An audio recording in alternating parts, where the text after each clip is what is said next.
Memulai presentasi tafsir atau kitab tafsir atau kitab terjemah tafsiriyah yang ditulis oleh Pak Muhammad Thalib.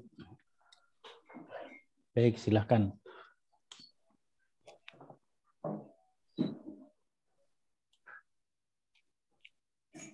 Bismillah.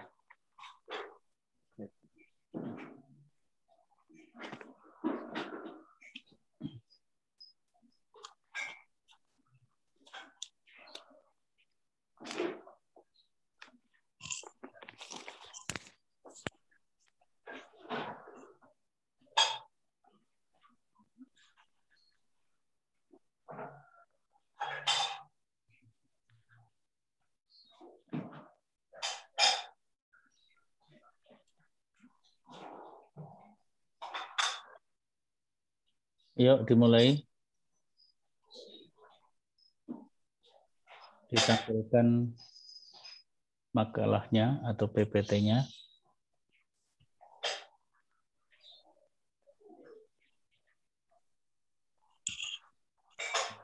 Terlalu lama jedanya ya. Karena direkam. Lihat Pak Dene Sopiing.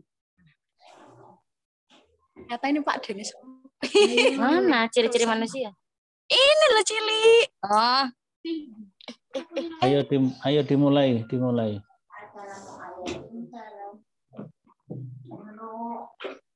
Pasti kau beli ya. Dan tidak berbicara di mute dulu ya. Ada lagi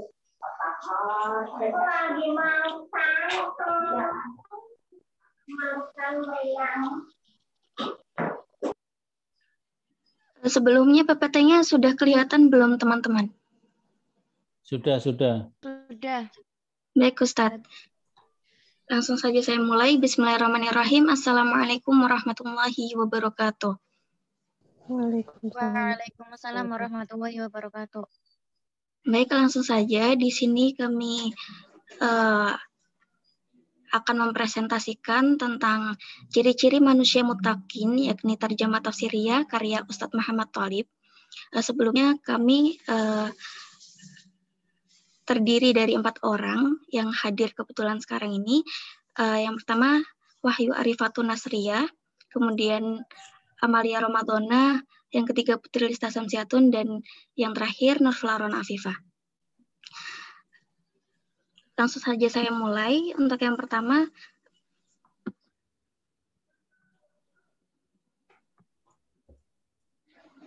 adalah tentang penafsiran ayat tentang ciri-ciri manusia muttaqin.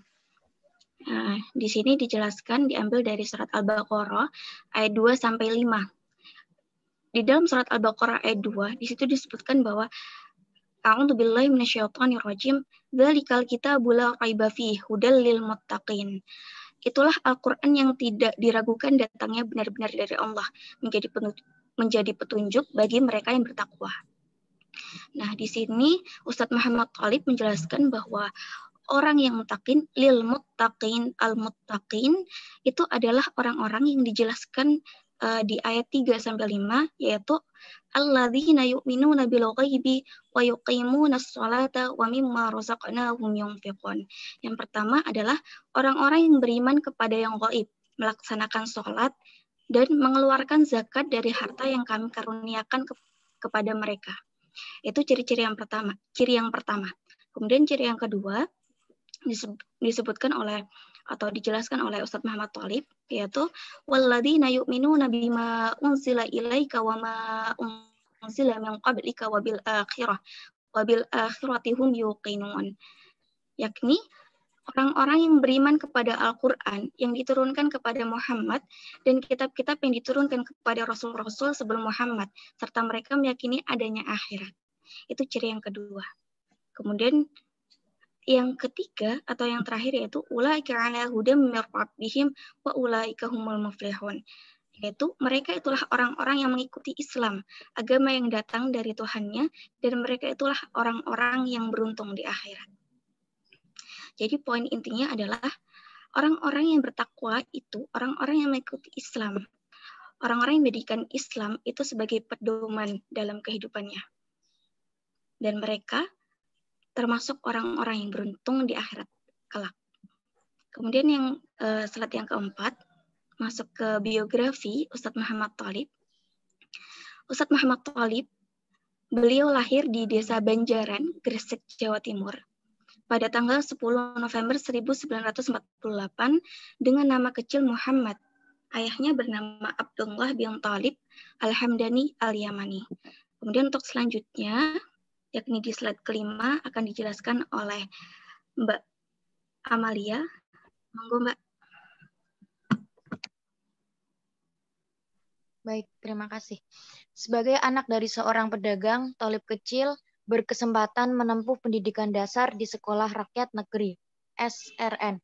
Menginjak usia remaja, Thalib melanjutkan jenjang pendidikannya di salah satu pesantren di Bangil, Pasuruan. Pesantren ini berlatar corak keberagaman Ormas Persatuan Islam atau Persis. Pada tahun 1967, ia mampu menyelesaikan semua tingkatan kelas di pesantren tersebut. Setelah tamat dari pesantren, Thalib dewasa tidak lantas bergegas kembali ke kampung halaman. Ia diberi mandat mengajar di alma maternya dan berharap dapat melanjutkan jenjang pendidikan di Timur Tengah mengikuti jejak seniornya. Thalib dikenal sebagai guru muda yang kritis dan penuh ambisi.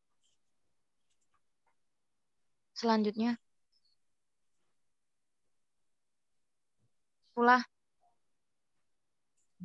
pada tahun 1971, Thalib mendapatkan rekomendasi dari pimpinan Dewan Dakwah Islam Indonesia (DII) untuk melanjutkan jenjang pendidikannya di Madinah.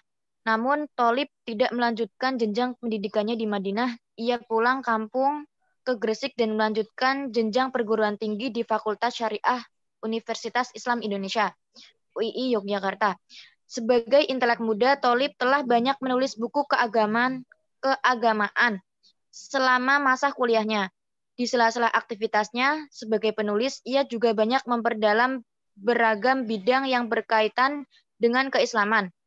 Pengembaraan intelektual Thalib di perguruan tinggi diakhiri pada tahun 1978 dengan mengantongi gelar Dr. Andes. Selepas menyelesaikan pendidikannya, Thalib menjadi staf pengajar untuk Fakultas Syariah dan Tarbiyah UII Yogyakarta. Selain itu, ia juga menjadi asisten guru besar Kahar Muzakir di alma mater yang sama. Next.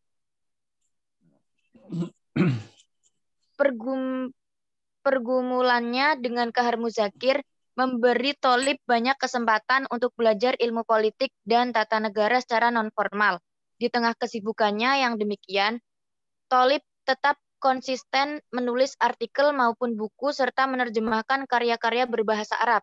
Tahun 1989, Thalib diangkat menjadi anggota tidak tetap Rabithah Alam Islami yang bermarkas di Mekah. Ia tercatat sebagai anggota Komisi Intelektual. Thalib juga aktif menulis tafsir Al-Quran untuk mengisi rubrik Khazanah Islam Quran Sunnah dalam majalah Risalah Mujahidin. Persinggungan Thalib dengan wacana penafsiran terhitung sejak ia berguru pada Mukhtar Yahya, guru besar IAIN, sekarang UIN, Sunan Kalijaga, dan praktik penafsirannya dapat dilihat dari sejumlah upaya alih bahasa produk tafsir klasik ke bahasa Indonesia. Next. Capaian terbesar Thalib dalam pergumulannya dengan dunia penafsiran Al-Quran adalah diterbitkannya Al-Quran Al-Karim Tarjamah Tafsiriyah. Memahami Al-Quran lebih mudah, tepat, dan mencerahkan, yang menjadi kebanggaan para pengikutnya.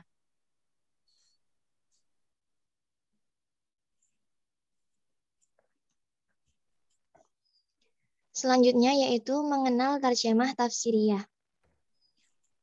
Menurut Az-Zarqani, dalam menerjemahkan Al-Quran terdapat dua metode, yaitu metode terjemahan harfiah atau lafziyah dan metode terjemahan tafsiriyah atau maknawiyah. Nah, tarjamah tafsiriyah karya Ustadz Muhammad Thalib ini sesuai namanya merupakan tarjamah atau penafsiran Al-Quran yang menggunakan metode terjemahan tafsiriyah atau maknawiyah. Secara etimologi, terjemahan tafsiriyah maksudnya mengalih bahasakan makna ayat-ayat Al-Quran ke dalam bahasa lain dengan menggunakan pola-pola bahasa terjemahan tanpa terikat dengan susunan dan urutan teks aslinya. Next.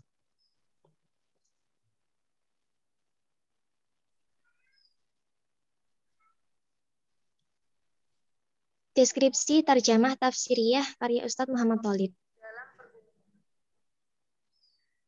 Kronologi penulisan terjemah tafsiriyah disengaja untuk mengoreksi terjemahan Al-Quran Kementerian Agama Republik Indonesia. Terjemah tafsiriyah karya Ustadz Muhammad Tholib ini secara umum terbagi menjadi 2 buku. Buku pertama yaitu berjudul Al-Quran Terjemah Tafsiriyah, memahami makna Al-Quran lebih mudah, tepat, dan mencerahkan. Buku ini berisi tentang terjemah Al-Quran lengkap 30 juz dengan metode penerjemahan secara tahlili atau analitik, yaitu diterjemahkan ayat per ayat. Selain menerjemahkan semua ayat dan surat, beliau juga memberikan judul-judul tertentu pada setiap kelompok ayat yang memiliki kesatuan tema. Next.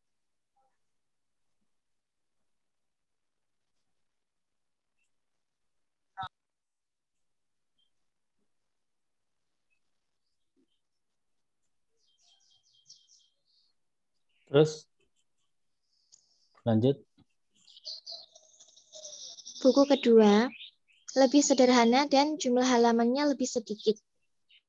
Berjudul Koreksi Terjemah Harfiah Al-Quran Kementerian Agama Republik Indonesia. Bisa dilihat pada gambar ya teman-teman. Pada buku kedua ini, corak penafsirannya secara tematik atau maudhu'i. Terdiri dari 6 bab.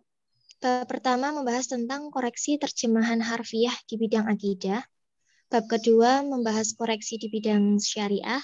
Bab ketiga membahas koreksi di bidang muamalah. Bab keempat membahas koreksi di bidang iktisodiyah. Dan bab kelima dan keenam berisi tentang revisi penerbitan edisi sebelumnya. Next.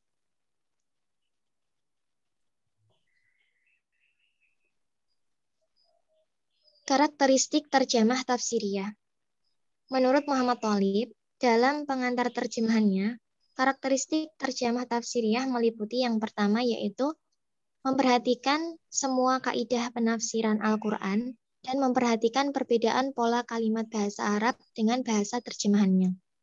Yang kedua, kata ganti atau dhamir yang maknanya tidak jelas diterjemahkan dengan kata yang sesuai dengan makna yang dimaksud dalam ayat. Yang ketiga, apabila terdapat kata perintah dalam suatu ayat, maka siapa yang menjadi sasaran perintah atau mukhatab disebutkan dengan jelas dalam terjemahan. Dan yang keempat, terjemahan disusun sesuai pola dan logika bahasa terjemahan. Yang selanjutnya, sumber penafsiran terjemah tafsiriyah. Dalam menerjemahkan, Ustadz Muhammad Tholib tidak murni menggunakan ide dan buah pikirannya sendiri, melainkan dengan merujuk pada kitab-kitab tafsir salah populer seperti pertama, tafsir Tabari, tafsir Ad-Durrul Mansur, tafsir Al-Jalalaini, tafsir Al-Muyassar, tafsir Al-Misbah Al-Munir, tafsir Al-Qur'anil Azim, dan tafsir Al-Wasit. Adapun kitab-kitab rujukan yang lainnya seperti Kamus Besar Bahasa Indonesia, Tafsir wal Mufassirun, Sahih Bukhari dan Muslim, dan Tarjamatul Quran, Dawabit wa Ahkam. Yang selanjutnya kelebihan terjemah tafsiriyah. Kelebihan terjemah tafsiriyah ini ada 4. Yang pertama, penafsiran yang dilakukan langsung kepada inti permasalahan. Yang kedua, kosakatanya mudah dipahami oleh pembaca. Yang ketiga, sesuai dengan penafsiran mufasir. Dan yang keempat, membuat pembaca langsung bisa memahami maksud ayat singkat dan jelas. Lalu kelemahan terjemah tafsiriyah ini diantaranya yang pertama, dalam proses penerjemahannya, beberapa surat seperti dalam surat Al-Baqarah, sumber yang digunakan Muhammad Tholib adalah bira'yi, karena dalam menerjemahkan beliau banyak mengutip tafsir karya ulama lain seperti Al-Muyassar, Tabari, dan beberapa kitab ulama lainnya. Lalu yang kedua, tidak disertakan riwayat sebagai data penguat untuk mendukung argumentasi dalam menerjemahkan, kecuali hanya sebagian kecil dalam bukunya Kritik Terjemah Harfiah Kemenak. Yang ketiga, beliau banyak melakukan plagiasi terhadap karya ulama yang menjadi rujukannya. Karena yang beliau lakukan pada beberapa terjemah hanyalah menerjemahkan tafsir berbahasa Arab dari sumber aslinya ke bahasa Indonesia. Kemudian beliau letakkan dalam terjemah tafsiriyahnya, tanpa memberi keterangan bahwa tafsir tersebut dikutip dari tafsir yang beliau terjemahkan. Dan yang terakhir, tolak ukur kebenaran dalam menerjemahkan Muhammad Thalib menggunakan beberapa aspek yang diantaranya dibuatnya sendiri seperti tata bahasa Indonesia dan logika bahasa Indonesia. Selain itu juga dilihat dari aspek sastra Arab dan latar belakang turunnya ayat. Akan tetapi beliau kurang konsisten dengan kaidahnya yang beliau buat sendiri ini, karena ada beberapa terjemah yang tidak sesuai dengan tata bahasa Indonesia. Beliau pula menerjemahkan beberapa ayat secara vulgar atau apa adanya. Juga terdapat pemakaian kata yang tidak efektif dengan banyaknya pengulangan kata yang sama.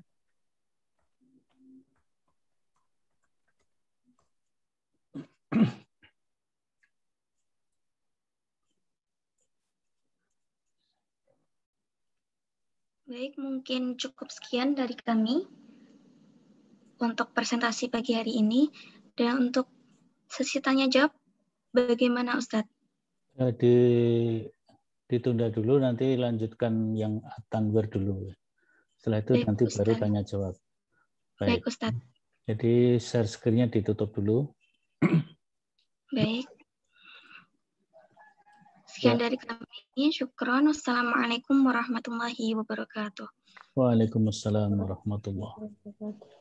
Ya, terima kasih kepada kelompoknya Nurfullah dan kawan-kawan yang telah mempresentasikan tentang kitab Tarjamah Tafsiriyah oleh Ustadz Muhammad Thalib yang dulu pernah menjadi Amir Majelis Mujahidin.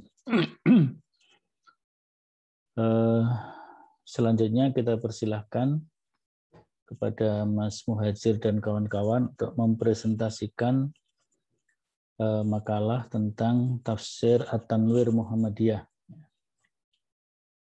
Silahkan Mas, agak dipercepat. Muhajir, Faisal, dan Wah.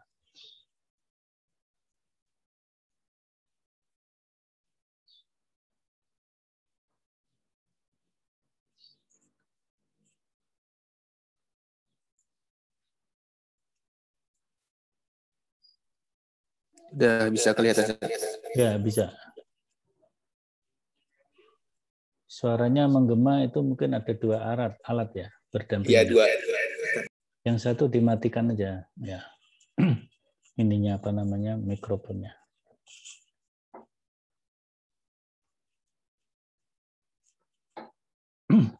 Mikrofonnya salah satu saja, kalau videonya nggak apa-apa.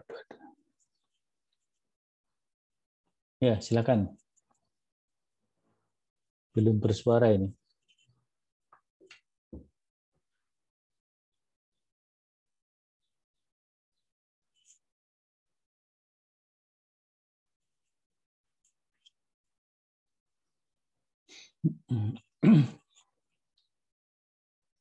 Yang mau bicara siapa dulu ini?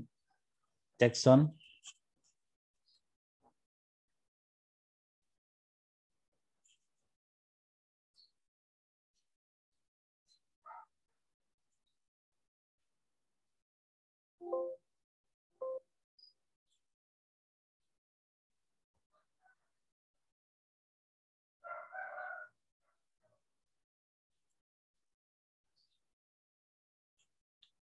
Belum ada suara. Suaranya belum masuk, Mas.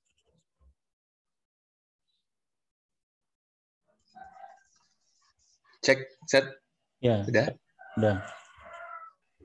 Silakan dimulai. Udah. Bismillahirrahmanirrahim. Assalamualaikum warahmatullahi wabarakatuh. Waalaikumsalam. Alhamdulillah Rabbil Alamin. Wabihi nasta'inu ala umuri dunya waddin. Wassalatu wassalamu ala asyrafil anbiya wal mursalin. Sayyidina wa maulana Muhammadin. Amma ba'd. Kami dari kelompok 13, yaitu membahas tentang tafsir At-Tanwir Muhammadiyah, tentang sifat orang munafik. Pertama-tama kami terdiri dari 3 orang. Pertama saya sendiri, Ahmad Muhajir. Terus yang kedua Muhammad Fakih. Dan yang terakhir Muhammad Faisal Purnamosidi. Baik, mungkin yang pertama Mas Faisal mungkin bisa diteruskan penjelasannya. Monggo Mas. Tes.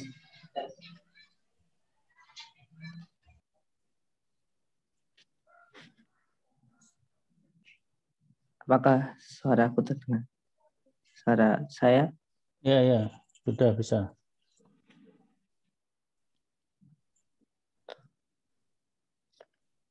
Pagi hari ini kita akan membahas tentang, yaitu pertama, latar belakang penulisan tafsir At-Tanwir. Proyek penerbitan tafsir At-Tanwir direncanakan akan selesai dalam waktu 7 tahun dan akan diterbitkan dalam 30 volume atau 30 jilid. Satu volume berisi 1 juz penafsiran sesuai urutan yang terdapat dalam Mushaf Al-Quran. Juz pertama dari tafsir At-Tanwir ini terdiri dari 492 halaman.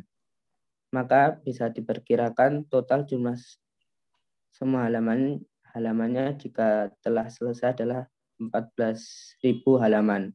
Sebuah tafsir yang berjumlah besar dan melampaui tafsir Al-Misbah karya Quraish Shihab yang terdiri atas 15 volume dengan sekitar 10.000 halaman. Hanya saja bedanya kalau Quraish Shihab menuliskan tafsirnya secara individu, sedangkan tafsir Muhammadiyah ini secara kolektif. Kemudian selanjutnya, tujuan penulisan tafsir At-Tanwir. 1. Menyediakan satu bacaan tafsir Al-Quran dalam kerangka misi dan tugas Muhammadiyah sebagai gerakan dakwah Islam amar ma'ruf dan nahi mungkar dan tajdid. Kemudian memenuhi aspirasi warga Muhammadiyah yang menginginkan adanya bacaan yang disusun secara kolektif oleh ulama, cendekiawan, dan tokoh Muhammadiyah. Kemudian yang terakhir memanfaatkan modal simbolis umat yang dapat digali dari tuntunan kitab suci Al-Quran dalam rangka membangkitkan etos umat dan membangun peradaban Indonesia yang berkemajuan.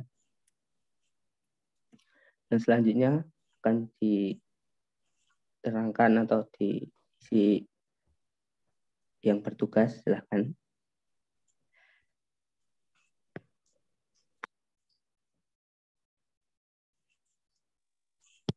Bismillahirrahmanirrahim.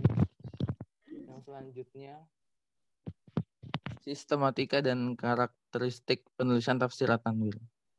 Tafsir At-Tanwir Muhammadiyah disusun sangat sistematis, layaknya sebuah karya tulis ilmiah. Terdapat kata pengantar, pedoman transliterasi, daftar isi, dan diakhiri dengan daftar pustaka, serta dilengkapi dengan daftar nama penulis tafsir. Penafsiran terhadap surat Al-Fatihah dibagi menjadi 4 bagian dengan huruf kapital. Yang pertama A, pendahuluan, B, pandangan hidup, C, jalan hidup, dan D, penutup. Bagian pendahuluan sifatnya hanya sebagai pengantar. Bagian ini menguraikan kedudukan surat Al-Fatihah, nama lain dari Al-Fatihah, jumlah ayat, hukum membaca basmalah, dan mulai mengarahkan tentang kandungan pokok dari surah Al-Fatihah. Bagian penafsiran secara fokus terletak pada poin B, menafsirkan ayat 1-4, dan poin C, menafsirkan ayat 5-7. Sementara poin D berisi kesimpulan dan pelajaran yang bisa dipetik dan dipraktekkan dalam keseharian setelah menelaah surat Al-Fatihah. Kemudian bagian penutup ini sekitar 2 halaman lebih dan di ujungnya disudahi dengan kata Wallahu a'lam. Dalam menulis tafsir At-Tanwir, penyusun memberikan sistematika tersendiri dalam menafsirkan ayat-ayat Al-Quran sebagai berikut. Yang pertama, 1. Menyebutkan beberapa ayat yang masih dalam satu pembahasan. Kemudian yang kedua, ada memberi terjemah dalam bahasa Indonesia. Kemudian yang ketiga, membahas kata-kata yang di dalamnya perlu untuk dijelaskan baik dari segi bahasa, nahwu, serta makna-makna yang terkandung dalam arti kata tersebut. Yang keempat, menafsirkan masing-masing ayat dengan didukung oleh ayat lain, hadis, perkataan ulama, dan tokoh tafsir, serta menjelaskan keilmuan yang berhubungan dengan pembahasan ayat. Kemudian yang selanjutnya, kelebihan tafsir At-Tanwir. Pertama, tafsir At-Tanwir mestilah lebih responsif. Menyusun tafsir bukan sekedar mengutip kitab-kitab tafsir, tapi harus mampu menanggapi persoalan dan fenomena terkini. Kemudian yang kedua, tafsir bukan sekedar dijadikan sesuatu yang normatif. Mereka hendak memproduksi tafsir yang mampu menyentuh rohani dan rasionalitas pembaca, sehingga dengan demikian orang yang akan termotivasi dalam membangun kehidupan yang Qur'ani. Kemudian yang tiga, yang terakhir, tafsir At-Tanwir didesain membangkitkan etos warga Muhammadiyah.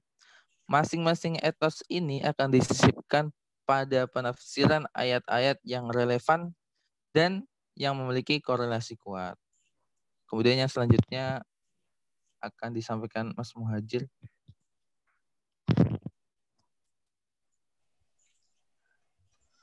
Baik, contoh dari tafsir At-Tanwir yaitu tentang tafsir sifat munafik. A'udzubillahi minasyaitonirrajim. Bismillahirrahmanirrahim. ومن الناس من يعجبك قوله في الحياة الدنيا ويشهد الله على ما في قلبه وهو ألد الخصام وإذا تولى سعى في الأرض ليفسد فيها ويهلك الحرث والنسل والله لا يحب الفساد وإذا قيل له اتق الله أخذته العزة بالإثم فحسبه جهنم ولبئس المهاد ومن الناس من يشري نفسه ابتغاء مرضات الله والله رؤوف بالعباد. Artinya, dan di antara manusia ada orang yang ucapannya tentang kehidupan dunia menarik hatimu dan dipersaksikannya kepada Allah atas kebenaran isi hatinya. Padahal ia adalah penantang yang paling keras. Dan apabila ia berpaling dari kamu, ia berjalan di bumi untuk mengadakan kerusakan padanya dan merusak tanaman-tanaman dan binatang ternak. Dan Allah tidak menyukai kebinasaan. Dan apabila dikatakan kepadanya, bertakwalah kepada Allah, bangkitlah kesombongannya yang menyebabkan berbuat dosa. Maka cukuplah balasannya neraka jahanam. Dan sungguh neraka jahanam itu tempat tinggal yang seburuk-buruknya. Dan di antara manusia ada orang yang mengorbankan dirinya karena mencari keridhaan Allah, dan Allah Maha Penyantun kepada hamba-hambanya. Ini artinya, seterusnya.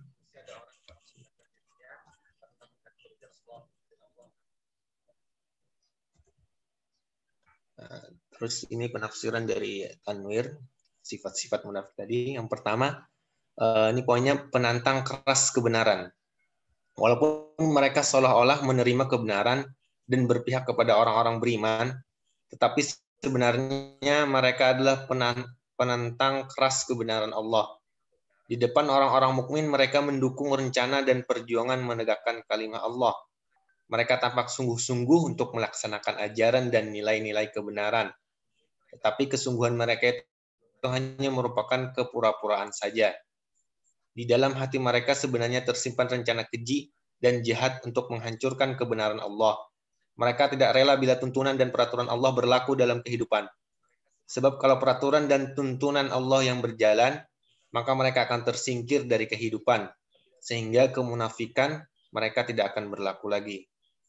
Poin selanjutnya, melakukan kerusakan di muka bumi. Bila orang-orang munafik menjadi pemimpin di tengah masyarakat, maka mereka cenderung melakukan kerusakan. Hal ini selaras dengan arti asal kata tawalla, yang di samping bermakna berpaling, juga bermakna memerintah. Dengan demikian, ayat ini mengisyaratkan bahwa ketika orang munafik menjadi pemimpin di tengah masyarakat, mereka akan berpaling dari kaum beriman. Sebab orang-orang munafik itu lebih mementingkan kepentingan diri mereka sendiri. Mereka tidak pernah berkeinginan mewujudkan kedamaian dan ketentraman di dalam masyarakat. Apa yang akan dilakukan hanyalah untuk menipu rakyat. Selanjutnya yaitu bangga berbuat dosa. Sifat orang-orang munafik berikutnya, apabila mereka diajak bertakwa kepada Allah dengan diberi nasihat untuk melakukan kebaikan, mereka justru berbuat lebih banyak dosa dan kesalahan. Bahkan dosa dan kesalahan itu mereka lakukan dengan penuh kesombongan. Mungkin itu yang bisa kami sampaikan, Ustaz. Selanjutnya, kalau misalkan ada pertanyaan atau tanggapan, monggo silahkan sampaikan. Assalamualaikum warahmatullahi wabarakatuh. Waalaikumsalam warahmatullahi wabarakatuh. Baik, sekarang waktunya untuk pertanyaan-pertanyaan baik kepada makalah yang pertama, yaitu tentang tarjamah tafsiriyah Ustadz Muhammad Thalib maupun tafsir At-Tanwir yang ditulis oleh tim Majelis Tarjih Pimpinan Pusat Muhammadiyah. Ini Saudara Sabar Hati Halawa, Rafiqul Islam, sedang sakit katanya, ya, tinggal ada di rumah sakit ya. Kita doakan mudah-mudahan segera sembuh. Baik, silakan. Siapa yang mau bertanya? Ya, silakan Mas Zaki.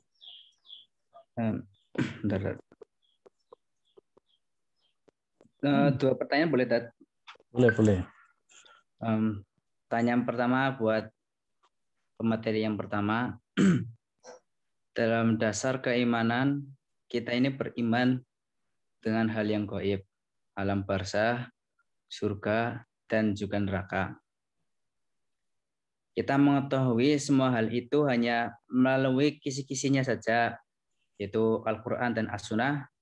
Misalkan kalau Allah ini menampakkan namanya alam barzah, bukan menjadi alam gaib lagi ya, lebih mengetahui adanya siksa kubur lebih nyata dan nikmat kubur, bukankah ini akan menambahkan keimanan orang-orang yang beriman dan juga membuat orang-orang yang tidak beriman menjadi beriman, begitu.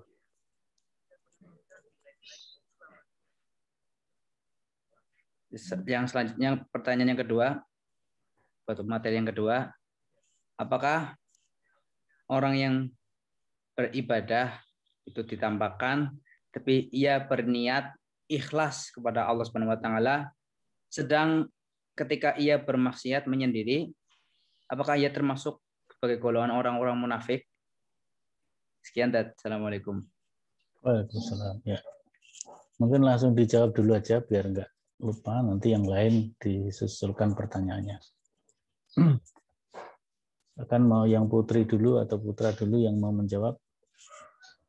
Ya, saya kira Putri dulu lah ya, yang pertama. Silakan Nurfula atau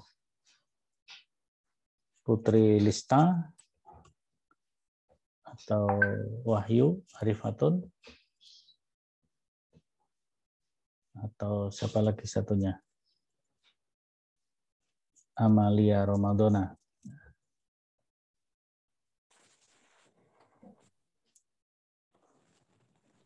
Silakan. Ini pertanyaan yang pertama ini dijawab dulu, baru nanti kita buka pertanyaan yang kedua.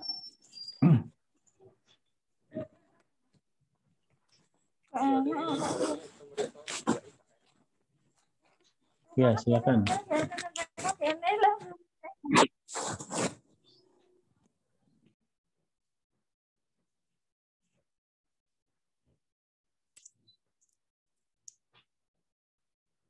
tanya, kalau memang Allah itu menunjukkan gitu kan tentang hal-hal yang gaib, apakah itu akan menambah keyakinan kita sebagai orang Muslim dan orang-orang kafir bakalan lebih beriman kepada Islam gitu. Kalau menurutku ya kan emang kita wajib ya percaya kepada hal-hal yang gaib itu, tapi kalau emang itu jangan sampai kayak kita tuh berlebihan kayak percaya dengan dukun gitu-gitu loh. Itu kan ada juga yang kata yang mati syuri yang dia itu diperlihatkan hal-hal yang terjadi misalnya di surga atau di neraka. Jadi pasti para nabi pun dilihatkan gitu loh hal-hal yang gaib itu.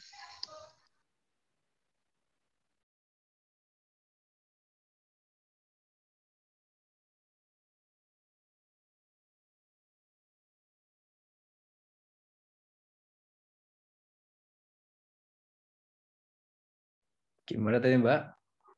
Gimana tadi pertanyaannya, aku tuh masih bingung. Ini saya tanya, dalam dasar keimanan kita kan beriman kepada hal yang gaib ya, alam barzah, surga, neraka, dan lain sebagainya. Kita itu kan tahu hal itu semua kan mengetahui dari Al-Quran dan As-Sunnah. Rata-rata kan kita hanya mengetahui kisi-kisinya saja, tidak mengalaminya, begitu kan? Misalkan kalau Allah itu tampakkan alam barzah, bukan menjadi alam gaib, misalkan ya tidak perlu surga dan neraka katakanlah,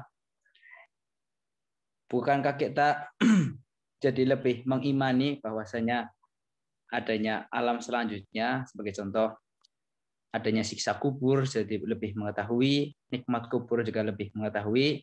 Bukankah ini akan menambah keimanan kita sebagai orang-orang beriman dan menjadikan orang-orang yang beriman yang sebelumnya tidak beriman? Begitu maksudnya.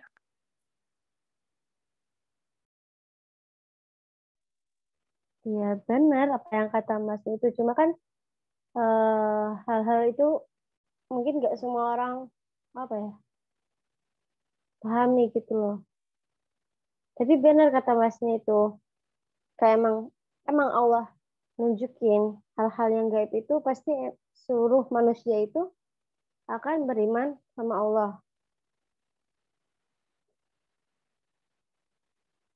Tapi kan juga kan udah pernah ditunjukin pula kan lewat para nabi gitu, dari sunnahnya gitu kan.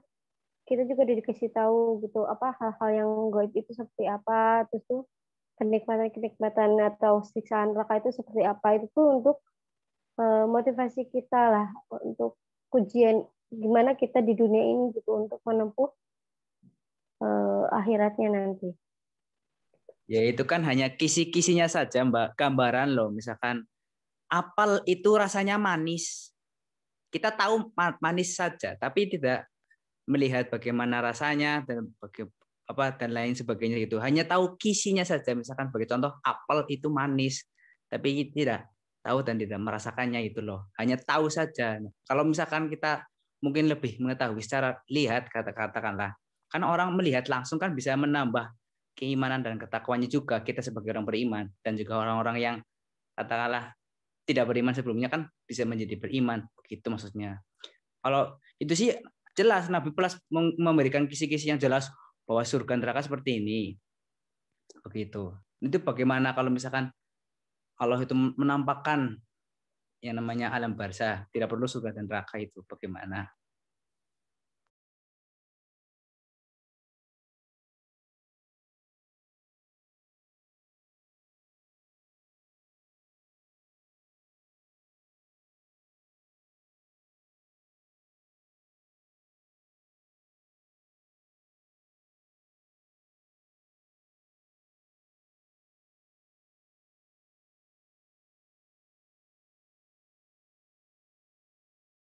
Lanjut. Afwan. Silakan Amalia. Silakan Amalia. Boleh bantuin jawab enggak, Ya, Ustadz, izin menambahkan, Ustadz. Iya, pemakalah dulu. Silakan Amalia. Ya. Izin menambahkan. Silakan. Tadi kan Masnya kan bertanya kan intinya kenapa Allah tidak menampakkan hal-hal yang gaib. Kalau misalkan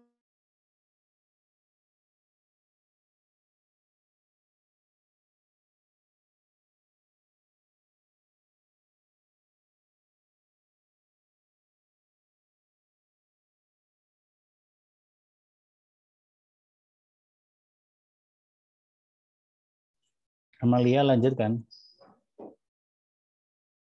Jangan diam.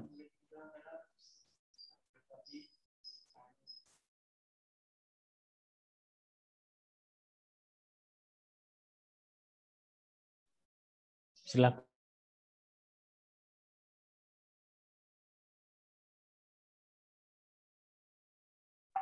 Silakan Nazri Nasir bantu.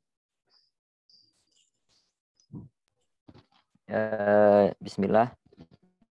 Saya mau jawab dari pertanyaan Mas Zaki ya tadi Ustadz ya. Mas Zaki. Tadi Mas Zaki bertanya tentang seandainya. Jadi kalau kita perhatikan di dalam Al-Quran itu, kalau di situ berbicara seandainya, artinya di situ tidak terjadi. Contoh, di dalam Al-Quran terdapat apabila ada Tuhan lebih dari satu, tentu akan rusak dunia ini. Dan di situ sudah jelas tidak akan pernah terjadi Tuhan ada dua, karena Allah itu Esa. Nah lalu, untuk Mas Zaki, bisa dibuka surat Al-Jin, ayat 26. Di situ dijelaskan bahwa tidak akan Allah itu menampakkan hal-hal yang gaib kecuali kepada Nabi dan Rasulnya. Jadi di situ sudah pasti, di situ sudah rumus pasti. Jadi kita sudah tidak perlu lagi berandai-andai. Misalkan nanti ditampakkan apakah orang yang beriman semakin beriman, apakah orang yang tidak beriman akan menjadi beriman. Tentu kalau kita sebagai orang yang beriman, tanpa ditampakkan pun kita harus beriman. Adapun seandainya ditampakkan, apakah orang yang tidak beriman nanti akan beriman? Nah, di situ belum tentu, karena di situ juga seandainya. Jadi itu jawaban saya. Perlu dibaca lagi surat Al-Jin ayat 26. Alimul ghaibi fala yuzhiru ala ghaibihi ahada illa manirtada mir rasul. Di situ sudah jelas. Tidak akan ditampakkan hal-hal gaib itu oleh Allah, kecuali hanya kepada Rasulnya, utusan Allah. Jadi itu jawaban saya, Ustadz. Terima kasih. Makanya dalam hadis itu kita dilarang terlalu berandai-andai ya. Nah, Ustadz, iya. Ya. Jadi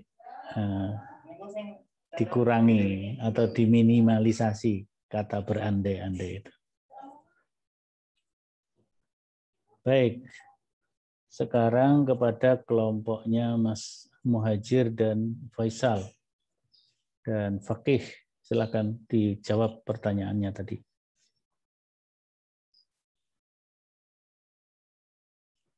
Silakan Mas Hajir, Mas Fakih atau siapa? Bismillah. Untuk kita Ustaz mau menjawab pertanyaannya Mas Zaki tentang seseorang yang berusaha untuk berkebaikan, bagaimana untuk menghindari sifat-sifat kemunafikan. Jadi kita sebagai seseorang manusia yang berusaha untuk beriman, ada kalanya iman kita bisa bertambah, iman kita bisa berkurang. Yazidu wa yanqus. Maka dari itu kita sebagai orang beriman untuk selalu berupaya menjalankan syariat, menjalankan amal ibadah dengan niatan ikhlas lillahi ta'ala. Kemudian bandingannya terhadap orang munafik itu beramal soleh atau melakukan kebaikan itu hanya sebagai rupa atau sebagai wajah agar dianggap masyarakat baik. Tetapi di dalam hati mereka sebenarnya tersimpan rencana keji atau jahat untuk menghancurkan Islam atau menghancurkan kebenaran. Maka di sini ada perbandingan antara orang yang beriman, orang yang berusaha beriman, dan sifat-sifat orang munafik atau orang yang memang memiliki niatan kemunafikan di dalamnya. Begitu Ustaz, mungkin bisa ditambah yang lain. Ya, silakan yang lain, Muhajir atau siapa? Faisal menambahkan.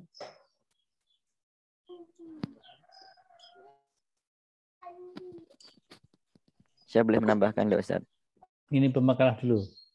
Muhajir atau Faisal dulu?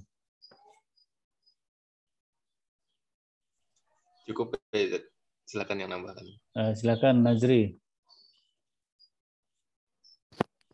Bismillah, saya mau menambahkan dari pertanyaan Mas Zaki terkait misalkan ada seseorang yang melakukan suatu ibadah di keramaian, tetapi dalam kesunyian dia melakukan maksiat, apakah ini termasuk orang yang munafik? Tentu orang munafik itu kan ada dua, munafik amaliyah dan munafik akidah, yaitu terkait dengan keyakinan. Dan munafik amaliyah itu sudah dijelaskan Nabi Muhammad SAW di dalam hadisnya bahwa ayatul munafik salasah, atau ada 4 hal yang termasuk orang munafik bisa dibuka dalam hadis Arba'in An-Nawawiyah. Ziyadahnya Ibnu Rajab Al-Hambali. Nanti bisa dibuka di situ yang dimaksud dengan munafik amaliyah. Nah, dan itu apakah itu termasuk munafik? Saya katakan tidak. Karena bisa jadi amalan yang dia kerjakan dengan apa yang dia langgar itu amalannya berbeda. Contohlah katakan saya beriman dalam keramaian, tetapi dalam kesunyian saya bukan orang yang beriman. Nah, di sini amalannya sama, hanya berbeda tempat. Nah, di sini yang dimaksud dengan munafik. Tetapi kalau misalkan saya di keramaian beriman, tetapi dalam kesunyian saya minum khamr. Nah, di sini sudah beda amalan. Yang satu amalan beriman, yang satu amalan minum khamr. Nah, di sini saya bisa katakan bahwa dia bukan orang munafik, tetapi dia orang yang beriman yang melakukan dosa besar. Jadi begitu Ustaz. Ya. Terima kasih. Baik, terima kasih. Saya kira untuk pertanyaan live by Zoom kita cukupkan saja ya. Kita cukupkan, kemudian kalau ada pertanyaan-pertanyaan yang lain dikembangkan lewat tertulis via psikologi atau via WA. Saya kira masih banyak hal yang perlu didiskusikan ya. Misalnya tentang tarjamah tafsiriyah yang dikaitkan dengan kritik terhadap terjemah Kementerian Agama ya. Terjemah Kementerian Agama. Nah, kalau namanya tarjamah tafsiriyah, apakah kita boleh menyalahkan yang satu dengan yang lainnya, kan begitu ya. Jadi namanya terjemah tafsiriyah itu kan berarti kan penafsiran. Kita mestinya tidak boleh menyalahkan kepada pihak lain selama memang pihak lain itu sudah menggunakan kaidah-kaidah juga ya, kaidah-kaidah apa namanya, kaidah-kaidah penafsiran, kaidah-kaidah pemahaman Al-Quran. Saya kira yang dilakukan oleh tim Kementerian Agama dan itu ulama-ulama ya. Di sana ada Profesor Mukhtar Yahya. Profesor Mukhtar Yahya itu pernah menjadi dekan di Fakultas Tarbiyah IAIM, Institut Agama Islam Muhammadiyah Surakarta, yang sekarang menjadi FAI UMS ini. Begitu juga ada Pak Kamal Mukhtar, DRS Kamal Mukhtar. Ada Mukhtar Yahya, ada Kamal Mukhtar. Kamal Mukhtar ini dulu guru tafsir dan ilmu tafsir atau dosen tafsir dan ilmu tafsir di FAI juga. Sejak IAIM sampai FAI. Kalau Pak Kamal Mukhtar, saya masih sempat sering ketemu dulu dengan Pak Kamal Mukhtar kalau mengajar di UMS, ya, mengajar di FAI UMS. Ketika saya masih mahasiswa, ya, itu beliau memang memiliki keahlian di situ, ya. Sehingga kalau Ustadz Thalib menuduh terjemahnya itu salah, itu ya sekarang nggak bisa begitu. Lebih ya, tapi dia udah baik yang menulis terjemah tafsiriyah. Jadi mengoreksi tapi dengan berkarya gitu ya. Mengoreksi tapi dengan berkarya, dan juga di dalam mengoreksi tidak menyalahkan pihak lain, itu biasanya seperti itu. Ini barangkali kan bisa itu kita memberikan kritik, ya, kritik kepada Pak Thalib, ya. Itu kelompok satu tadi, kelompok pertama tadi tidak memberikan kritik, ya. Ya, biasanya kita kalau menemukan ada kesalahan atau kekeliruan dalam sebuah penafsiran sebuah kitab, ya, kita tidak perlu menyalah-nyalahkan, ya. Mengkritik boleh, ya. Mengkritisi boleh. Tapi juga sekaligus memberikan tulisan sebagai penyeimbang. Nah, Pak Thalib sudah bagus membuat tulisan sebagai penyeimbang, tapi ada sisi yang kurang tepat, yaitu dia menyalahkan. Harusnya tidak perlu menyalahkan. Mungkin atau pakai bahasa yang lain yang mungkin lebih halus gitu ya, lebih bermartabat, kira-kira begitu. Itu yang terjemah tafsiriyah. Kemudian yang tafsir At-Tanwir, saya kira juga banyak hal yang perlu didiskusikan, apalagi kalau melihat sejarah Muhammadiyah terkait dengan tafsir Al-Quran. Tafsir Al-Quran itu